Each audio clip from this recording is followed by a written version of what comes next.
this is Jamie. Jamie's going to be my model. We're going to do the foot and ankle assessment. So I've got prior consent and he says no previous injuries and any ankle or foot injuries. Just to start off with, just looking at his general posture, looking at his foot posture, looking at how he stands, is he internally, is he externally rotated, looking at his kind of arch, is he maintaining a good arch, is he overpronated, is he oversupinated. If I just get you to turn around for me, Jamie. And again, just looking at how his kind of Achilles tendons, is he dipping in, is he valgus, is he varus? But again, it looks quite nice, looks quite in alignment. Again, just having a look up further up the kind of chain. You can see the backs of the knees, are nice and aligned. And having a quick feel of his pelvis, PSIS, make sure everything's nice and aligned and going on to iliac crest. And again, is there any obvious kind of postural deficits there? Have a turn around for me.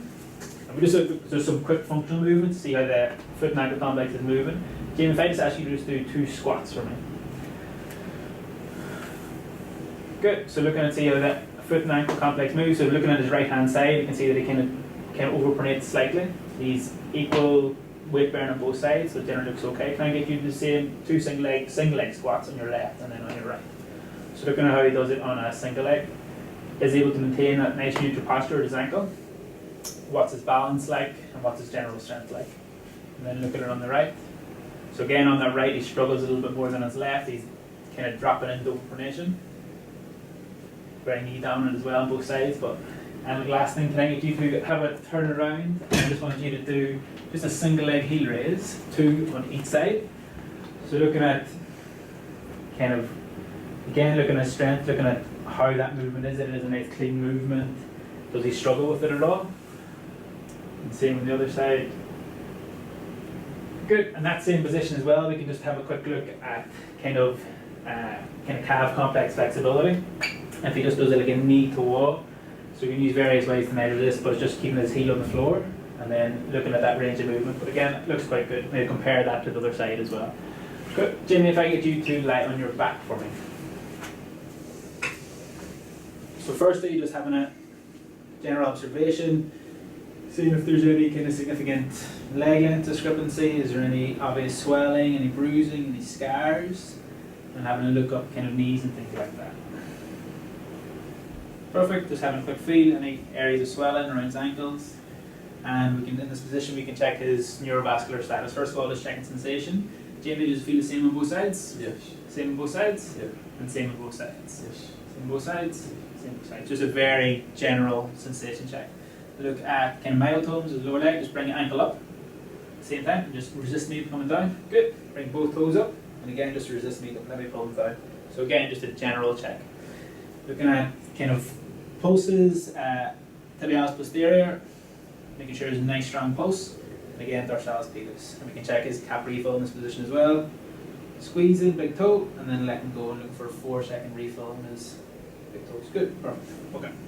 So again, just before we go into ankle assessment, maybe it would be worth just checking the joint above. Now let's have a quick look at his knee. Just bringing it into full flexion, and then coming down, going into full extension. Just having a very quick look to make sure there's nothing related to the knee that's going on at the ankle. Okay. So first of all, we just look at active range of the ankle. So we're just going to focus on this one. Obviously, in a normal assessment, we would compare both sides, but just for time, we'll just look at on one ankle. First of all, Jamie, can I just get you to bring your toes up towards you? Good. Can you point them down towards me? Good. Back into the middle. Keeping the rest of your leg straight, can you roll your ankle in the way as far as it goes? Good. And can you roll your ankle out the way? Excellent. Well done. Okay. And I'm just going to go to the same movements and just let your ankle relax and let me do the movements for you. So bring them up into, looking at first of all, this is ankle joint, talocrural joint. I'm going to bring them up into dorsiflexion. Good. Again, bring them down into plantar flexion. Again, just looking at general inversion and eversion. And then you can look at again that just by fixing the hind foot and bring it again into eversion, inversion, and eversion. Good. And we compare that on the other side. That all looks good. He's got good range of movement. I'm not seeing any. He's not having any discomfort, any pain with it, no restrictions. Next is going to have a look at strength. I just pull your ankle up towards you again. Don't let me pull you down. Just resist me. Good. And then I want you to push down into my hand. Good. Relax. Just keeping your foot there. Don't let me push you out the way. Good. And don't let me push you in the way. Good. So again, look and see if there's any obvious weakness or is there any kind of pain or apprehension with any of those tests. Just having a quick palpation around. So might start up quite high, look at kind of fib head, working our way down. Any areas going to the tip, just having a quick feel. Any areas of discomfort, going on to his ankle, medial malleolus, lateral malleolus, anterior ankle or pterygorular joint. Go on to your deltoid ligaments, just feeling them. Lateral ligament complex, looking at ATFL, TFL, ETFL. Coming a little bit more proximal onto syndesmosis and AII-TFL. AII-TFL.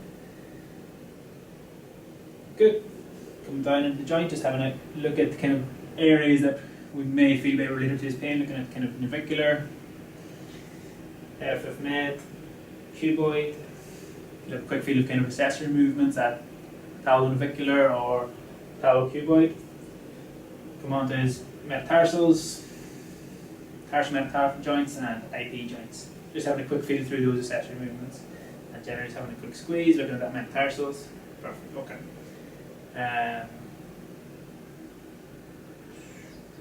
Next we're just going to look at special tests. So obviously these would be dependent on what the injury mechanism was.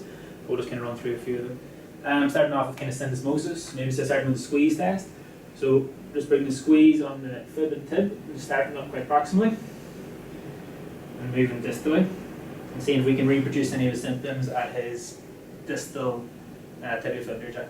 Again, for another syndesmosis test, we bring him into external rotation test, bring him into end range dorsiflexion, and forced eversion, trying to reproduce that mechanism that may have caused the syndesmosis sprain. For lateral ligament complex, might start with a anterior drawer, so just stabilizing tib, and then bringing a translatory force across the ligaments, and looking for any laxity or any discomfort. And then just repeat that test at 90 degrees, and again, just stabilize it, and then just bringing an AP force through his tibia, looking for any laxity or discomfort at his lateral ligament complex. Again, lateral ligament complex, looking at talar tilt. So again, fixing at his tibia, and then bringing a inversion stress and looking for any laxity or discomfort at his lateral ligament complex. We can repeat the same test for his deltoid or medial ligaments. Just doing the same, but just doing an eversion stress test. Fixing the tibia, and then everting his ankle, looking for any laxity or any pain or discomfort at his deltoid ligament. Jimmy, if you just want to roll over onto your front. So in prone, we just repeat some things. So first of all, just having a quick observation. Any obvious areas of swelling, any areas of swelling around his, the back of his ankle, having a quick feel through his Achilles, any obvious thickening, any obvious nodules, looking at kind of fat pads, and having a squeeze of his calcaneus. In this position as well, we can just do like a quick kind of Thompson test, looking at the integrity of the Achilles. Just bringing up this position again, just looking at maybe dorsiflexion. So looking at more soleus bias to see if we can get that similar range of movement. On this position again, it's quite a nice position just to recheck your lateral ankle ligaments.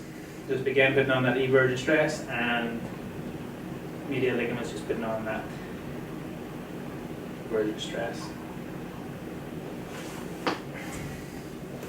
Perfect. You just want to roll back open for me. And I think that's it. Thank you.